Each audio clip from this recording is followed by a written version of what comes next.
जादुई मटका। एक दिन जंगल के सभी छोटे जानवर खरगोश, हिरन, बंदर, सुअर, हाथी, जिराफ आपस में बात करते हैं। यार जिंदगी में मजा नहीं आ रहा। जरा से खाने पीने के लिए इतनी मेहनत करनी पड़ती है, ऊपर से जान का जोखिम बना रहता है। जंगल में कुछ खाने को खोजने जाओ तो शेर, बाघ, चीते के आ जाने का डर लगा रहता है। हाँ, नदी पर पानी पीने जाओ तो मगरमच्छ के आ जाने का डर लगा रहता है। और पेड़ पर भी फल खाने को जाओ तो एनाकोंडा के आ जाने का डर लगा रहता है। पता नहीं पेड़ की किस टहनी के पत्तों में लिपटा हुआ बैठा हो। क्या करें, अब जिंदगी मिली है तो जीनी तो पड़ेगी। वही तो, चलो अब अपने भोजन की तलाश में निकलते हैं। और सभी अपने अपने भोजन की तलाश में निकल जाते हैं। उनकी तरह घूमता हुआ बंदर पेड़ से फल तोड़ने लगता है।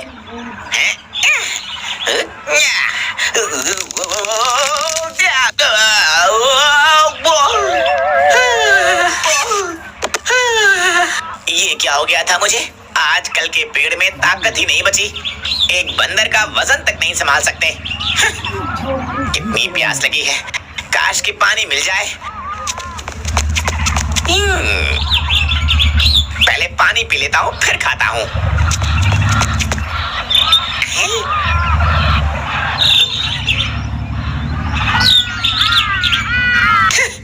धात तेरी की, जब पानी ही नहीं है तो इतना बड़ा मटका क्यों रखा है?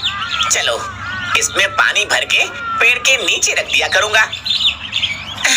अब पानी पीने के बाद ही फल खाऊंगा। अरे मैंने तो एक ही फल डाला था, ये 4 कैसे निकले हैं? ओह, लगता है कि इस मटके में कुछ भी डालो तो वो 4 बनकर निकलता है। अगर ऐसा है तब तो बहुत ही बढ़िया है। मैं और मेरे दोस्त जो भी खाने को लाएंगे उसे 4-4 बनाकर खाते रहेंगे। खाना ढूंढने जाने पर जान का कोई खतरा भी नहीं होगा। और वो हाथीराज की मदद से मटका उठाकर जंगल में अपने दोस्तों के बीच ले आता है।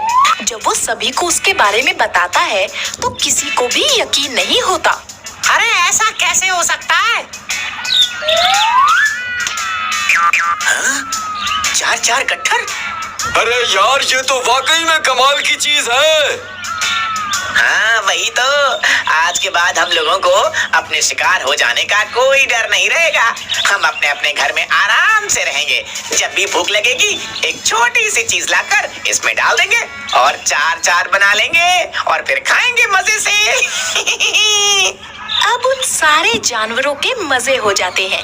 वो अपने घर से निकलने के बजाय आराम करते हैं और जब भी भूख लगती मटके में अपनी अपनी पसंद की चीजें डालकर 4 बना लेते। ऐशो आराम के साथ यहाँ जंगल के राजा शेर परेशान हो जाते हैं।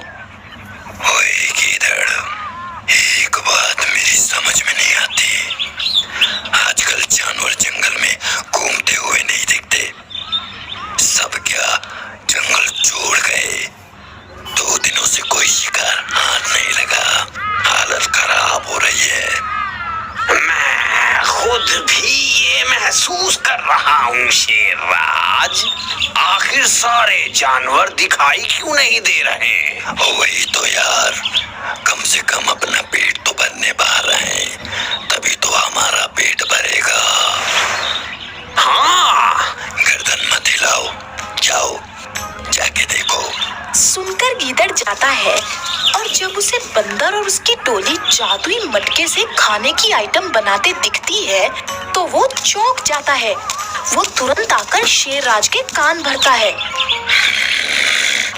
क्या मटका? हाँ शेरराज, वो मटका तो आपके पास होना चाहिए। क्यों? आप जंगल के राजा हो। जंगल की जमीन पर मिली किसी भी चीज पर प्रजा का नहीं, राजा का हक होता है। इसीलिए मटका आपका होना चाहिए। आप ले आइए, फिर हम उसमें एक जानवर डालकर 4 बना देंगे। तुम सही कह रहे हो। वैसे भी उस मटके पर राजा का हक होना चाहिए और हम यहाँ के राजा हैं। चलो मटका लेने। यहाँ बंदर पार्टी एक का चार बनाने में लगी है, तभी शेर वहाँ आ जाता है। ये चपड़ कंजू, लाओ वो मटका मुझे दे दो। हैं? क्यों भाई, तुम्हें क्यों दे दे? ये मुझे काफी चोट खाने के बाद मिला है। अगर नहीं दोगे तो अब जान भी नहीं बचेगी। एक एक करके सबको फाड़ दूंगा। पता है ना, मैं इस जंगल का राजा हूँ और जंगल में मिली हर चीज पर राजा का पहला हक होता है।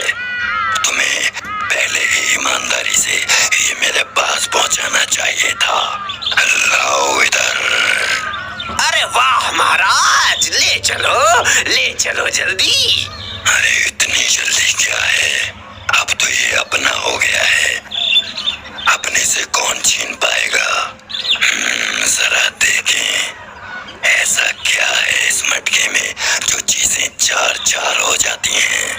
जरा देखूं तो इसमें ऐसा तो कुछ दिखाई नहीं दे रहा।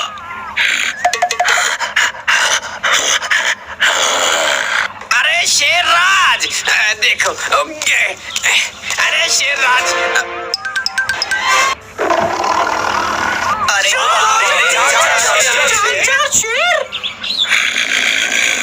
वाह, इतने सारे जानवर एक साथ। मैं इन सबका शिकार करूंगा। अबे जा, ये मेरा जंगल है, मैं यहाँ का राजा हूँ, मैं इनका शिकार करूंगा। अबे तू कब से यहाँ का राजा हो गया? यहाँ का राजा तो मैं हूँ, ये सारे मेरे शिकार हैं। खबरदार, जो किसी ने इसे हाथ लगाया, ये सब मेरे शिकार हैं। मैं यहाँ का राजा हूँ।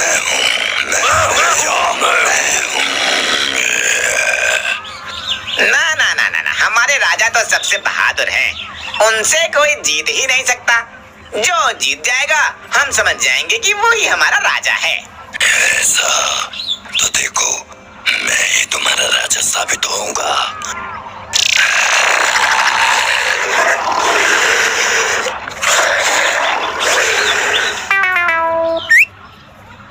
लो, हमारे शेर राज के लालच ने इन्हें ही मार दिया। हाँ, अब हमारा कोई राजा नहीं है, हम खुद अपने राजा हैं। हाँ, आज के बाद हम सभी इस मटके के सहारे सुखी जिंदगी बिताएंगे।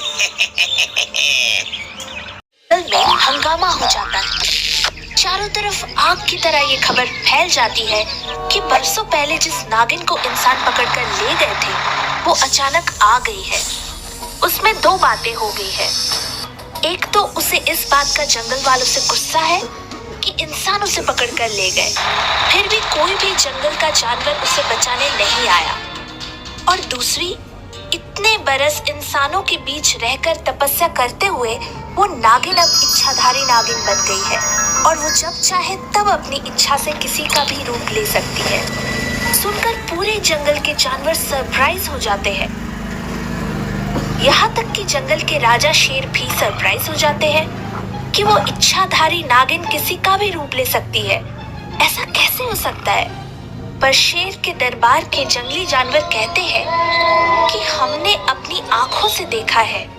सुनकर शेर उस नागिन को अपने दरबार में हाजिर होने के लिए संदेश भिजवाना चाहता है, तो उनका सेनापति भालू कहता है, महाराज, वो नागिन आपसे भी गुस्सा है। क्यों?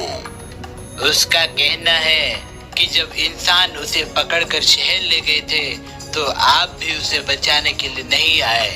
अरे तो क्या हम शहर में धावा बोल देते, वो भी इंसानों के बीच?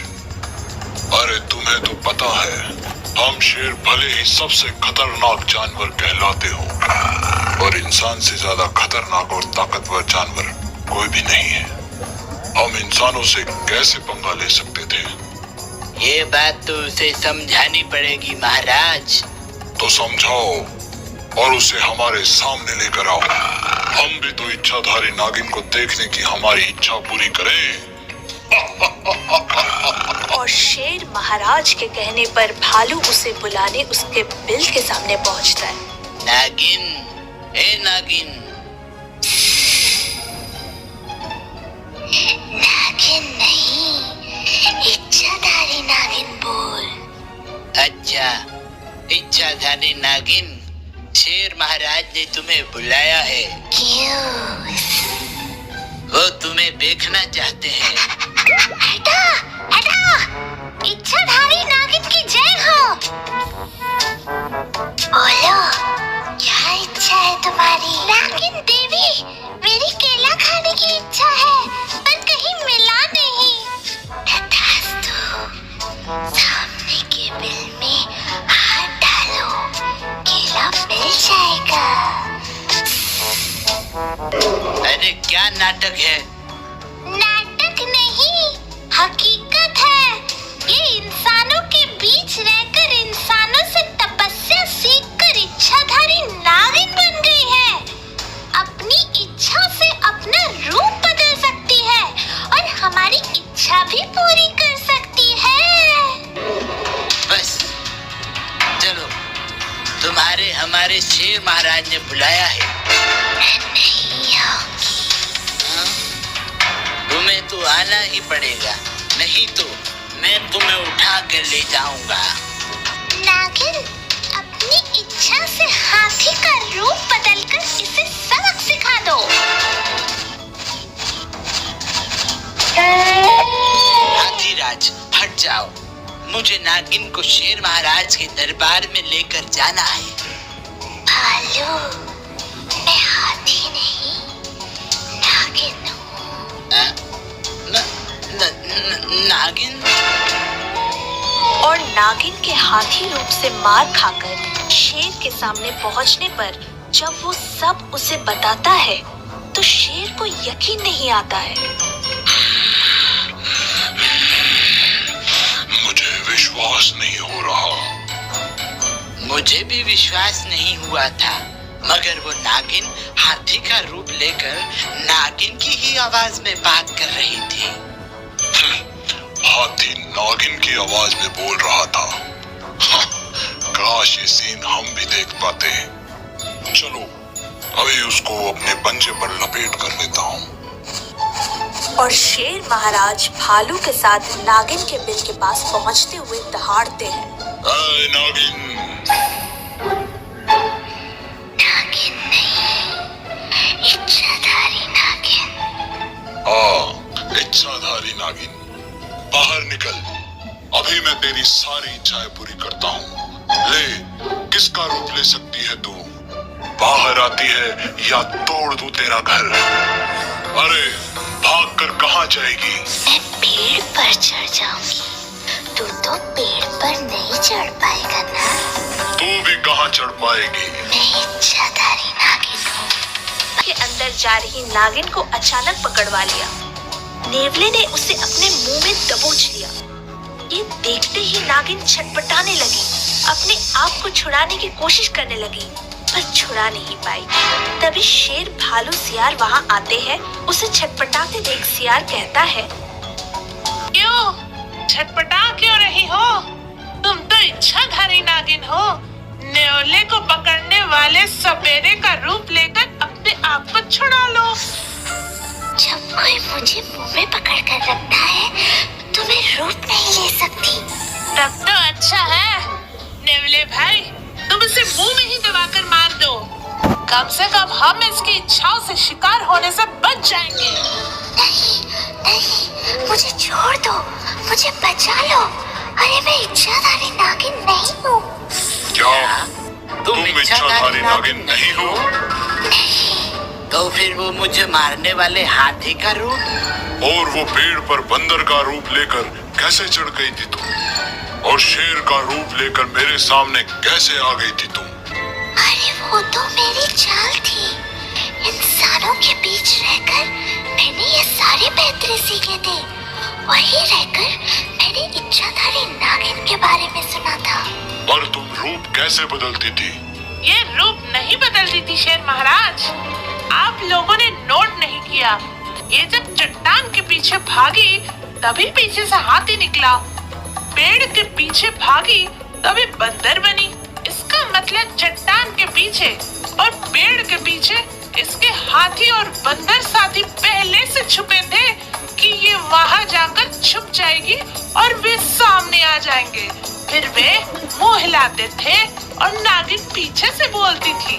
तो आप लोगों को लगता था कि रूप बदलने के बाद भी नागिन अपनी आवाज में बोलती है। और वो शेर जब मैं गड्ढे में गिर गया था तब जो मुझे देख रहा था वो हमारे दुश्मन जंगल का शेर है महाराज, जो इसके साथ मिलकर आपको गड्ढे में बंदी बनाकर आपके जंगल राज पर कब्जा करना चाहता था। तुम्हें ये सब कैसे पता? आप लोगों की बात सुनकर हमें लगा दाल में कुछ काला है और बस मैंने उस दुश्मन शेर से कहा कि गड्ढे में आपकी मौत हो गई है। वो तुम्हारी लाश देखने आया तो मैंने उसे उसी गड्ढे में ढकेल दिया। अब वो वही कैद है, उसी ने ये सारी सच्चाई बताई मुझे। ओह, काश इंसानों के बीच रहकर ये जो सब तुमने सुना था, सीखा था, उसका सही उपयोग किया होता तो आज जंगल के बच्चे ऐसा जादू देखकर कितने खुश होते। मगर तुमने उसका दुरुपयोग करके हमें ही नहीं अपने आप को भी जिंदगी भर के लिए परेशान कर लिया। सचमुच बच्चों, इंसान हो या जानवर, उन्हें अपने सीखे हुए हुनर का कभी दुरुपयोग नहीं करना चाहिए।